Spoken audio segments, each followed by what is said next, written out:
Hello friends, मैं हूं Rishabh Kapoor websofttutorials.com से। इस ट्यूटोरियल में फ्रेंड्स मैं आपको बताऊंगा कि कैसे आप वर्डप्रेस में मेन्यू बना सकते हैं। अभी फ्रेंड्स आप वर्डप्रेस की डैशबोर्ड में चेक करेंगे, अपीयरेंस टैब में आपको यहाँ पे कोई भी मेन्यू ऑप्शन नहीं दिख रही। तो अब हम इस ट्यूटोरियल में इसको क्रिएट करेंगे। तो सबसे पहले यहाँ से मैं बॉर्डर हटा देता हूँ और यहाँ पे लोगो के बाद एक मैं डिव टैग बनाता हूँ मेन्यू, मीन्स इसके अंदर हम अपना मेन्यू बनाएंगे।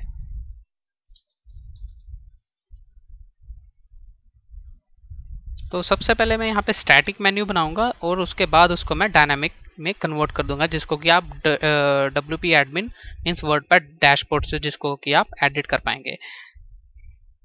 तो यहाँ पे मैं 2 लिस्ट आइटम्स ही बनाऊंगा अभी। तो यहाँ पे मैं लिखता हूँ होम और यहाँ पे लिखता हूँ कॉन्टैक्ट अस। तो मैं ब्राउजर में जाता हूँ, रीलोड करता हूँ, तो आप देख सकते हैं होम कॉन्टैक्ट अस। तो मैं स्टाइल शीट में जाके इसकी स्टाइलिंग करता हूँ। तो मैं लिखता हूँ रैपर हेडर मेन्यू, क्योंकि मेन्यू जो है हेडर टैग के अंदर है। तो सबसे पहले मैं इसको फ्लोट लेफ्ट करता हूँ, विड्थ में इसकी 100% करता हूँ और मैं इसको मार्जिन टॉप दे देता हूँ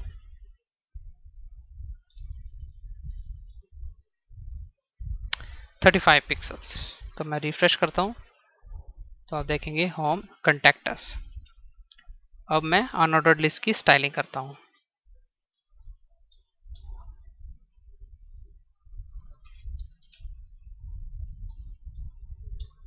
तो मैं लिखता हूँ लिस्ट स्टाइल नन, जिससे ये बुलेट्स रिमूव हो जाएंगी यहाँ से। अब इसी तरह से मैं li टैग की स्टाइलिंग करता हूँ। तो यहाँ पे मैं कुछ एक्स्ट्रा स्पेस बना लेता हूँ, ul स्पेस li।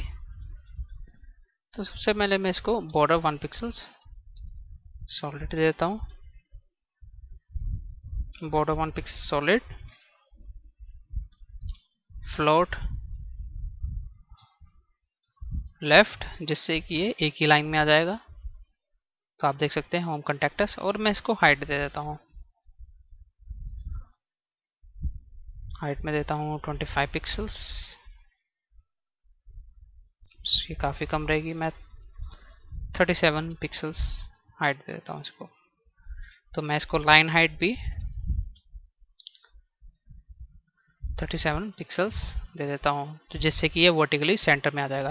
फ्रेंड्स, मैं आपको एक चीज़ सजेस्ट करना चाहूँगा कि जब भी आप वर्डप्रेस में मेन्यू बनाएं तो उसको हमेशा 2 या 3 लेवल का ड्रॉप डाउन मेन्यू बनाएं। इस ट्यूटोरियल में मैं खाली एक सिंपल सिंगल लेवल मेन्यू बनाऊंगा, लेकिन जब भी आप वर्डप्रेस थीम बनाएं तो उसको 2 या 3 लेवल का मेन्यू बनाएं। वो क्यों, मैं आपको थोड़ी देर में बताता हूँ। मैं एंकर टैग की भी स्टाइलिंग कर लेता हूँ। सबसे पहले मैं टेक्स्ट डेकोरेशन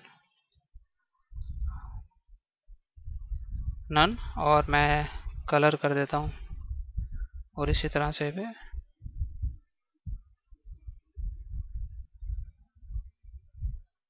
इसका ओवर कलर भी सेट कर देता हूँ।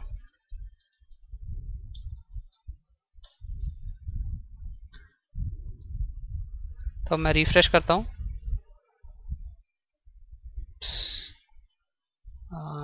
ये टेक्स्ट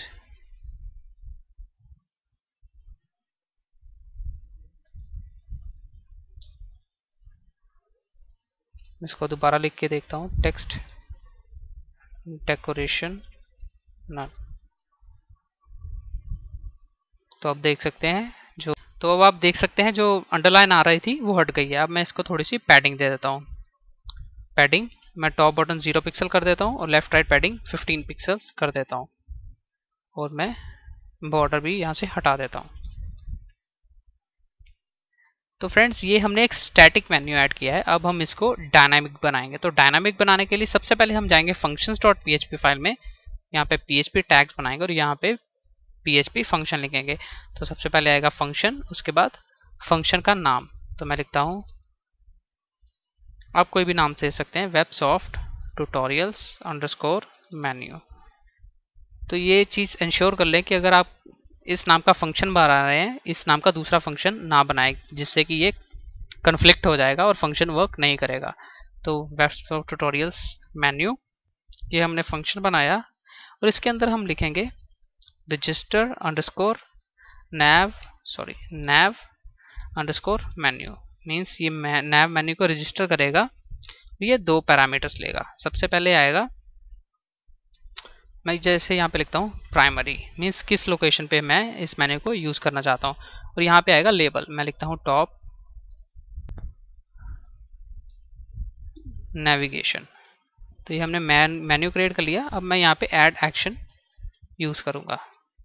तो सबसे पहला ये पैरामीटर लेगा इनिट, मीन्स इनिशियलाइज। जैसे ही ये वर्डप्रेस लोड होगी तो ये इस फंक्शन को इनिशियलाइज कर देगा।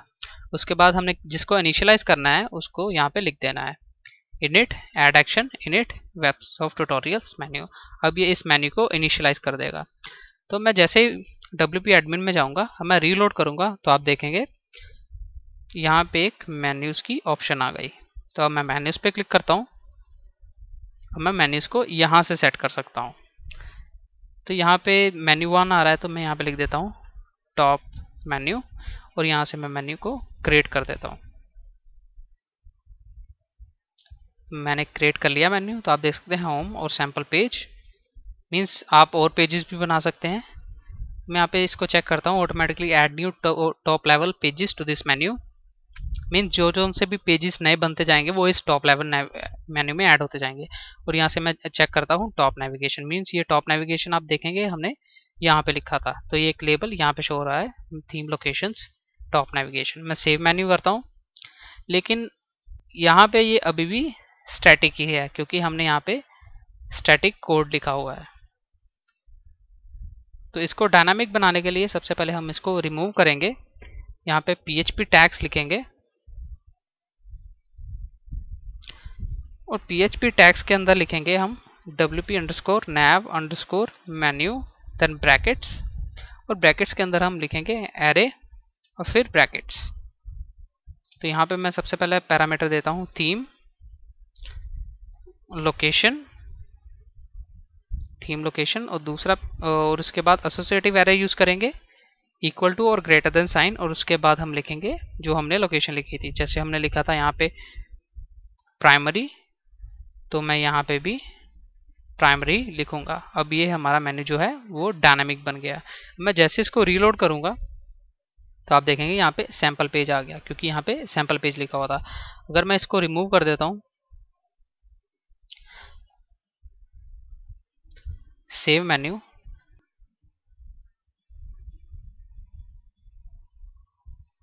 तो आप देखेंगे ये यहाँ से भी रिमूव हो गया। मीन्स अब हमारा मेन्यू जो है वो डायनामिक बन गया। फ्रेंड्स, अब मैं आपको बताता हूँ कि आपको 2 या 3 लेवल का ड्रॉप डाउन मेन्यू क्यों बनाना चाहिए। सपोज वर्डप्रेस में क्या होता है, अगर हमने इसको ड्रॉप डाउन बनाना हो, हम जैसे इसको ड्रैग करते हैं तो ये इसका सब मेन्यू बन जाता है ड्रॉप डाउन। लेकिन हमने जो इस ट्यूटोरियल में है, मैंने CSS नहीं सेट की हुई ड्रॉप डाउन मेन्यू की, इसलिए ठीक तरह से वर्क नहीं करेगा। तो इसलिए मैं आपको कह रहा था कि जब भी आप मेन्यू क्रिएट करें वर्डप्रेस में, उसको 2 या 3 लेवल ड्रॉप डाउन बनाना चाहिए, जिससे कि जैसे ही आप इसको ड्रैग करें तो वो एक परफेक्ट ड्रॉप डाउन मेन्यू बन जाए। तो मैं इसको फिर यहाँ पे ड्रैग करता हूँ, सेव मेन्यू। अब ये इसकी सही लोकेशन पे आ जाएगा, होम सैंपल पेज। तो फ्रेंड्स, ये था कि कैसे आप वर्डप्रेस में मेन्यू बना सकते हैं। लेकिन आप कई थीम्स में आपने देखा होगा कि मेन्यूज जो होते हैं थीम्स में एक से ज़्यादा होते हैं। हेडर पे भी होता है, फुटर पे भी होता है। तो अगर आप मल्टीपल मेन्यूज बनाना चाहते हैं, आपने जस्ट इस कोड को कॉपी पेस्ट करना है और यहाँ पे फंक्शन का नाम भी चेंज कर देना है, web of tutorials footer menu, और यहाँ पे भी चेंज, और यहाँ पे लोकेशन भी हम चेंज करेंगे। यहाँ पे प्राइमरी की जगह फुटर लिख देंगे, और यहाँ पे मैं फुटर मेन्यू लिख दूंगा। अब जैसे मैं यहाँ पे जाके रीलोड करूंगा तो आप देखेंगे यहाँ पे एक फुटर नेविगेशन की भी ऑप्शन आ गई। लेकिन फुटर नेविगेशन को वर्क करने के लिए हम सेम ऐसा ही कोड फुटर में लिखेंगे। मीन्स मैं इस ट्यूटोरियल में लिख नहीं रहा हूँ, मैं आपको खाली समझा रहा हूँ कि कैसे आप करेंगे। तो यहाँ पे प्राइमरी की जगह हम फुटर लिख देंगे, जैसा कि यहाँ पे हम लिखा हुआ है। मीन्स इस लोकेशन को रेफर करने के लिए हम यहाँ पे फुटर लिख देंगे, और उसके बाद ये मेन्यू फुटर पे डिस्प्ले होना शुरू हो जाएगा। तो फ्रेंड्स ये ट्यूटोरियल था कि कैसे आप वर्डप्रेस में मेन्यूज क्रिएट कर सकते हैं। फ्रेंड्स अगर आपके जहन में अभी भी कोई क्वेश्चन अराइज हो रहा है तो आप मेरे डिस्कशन फोरम पे जा सकते हैं, यहाँ आप कमेंट कर सकते हैं। मेरे ट्यूटोरियल को देखने के लिए धन्यवाद। मेरे चैनल को सब्सक्राइब करना ना भूलें ताकि आपको मेरे वीडियोस के बारे में रीसेंट अपडेट्स मिलते रहें। हम नेक्स्ट ट्यूटोरियल में मिलते हैं।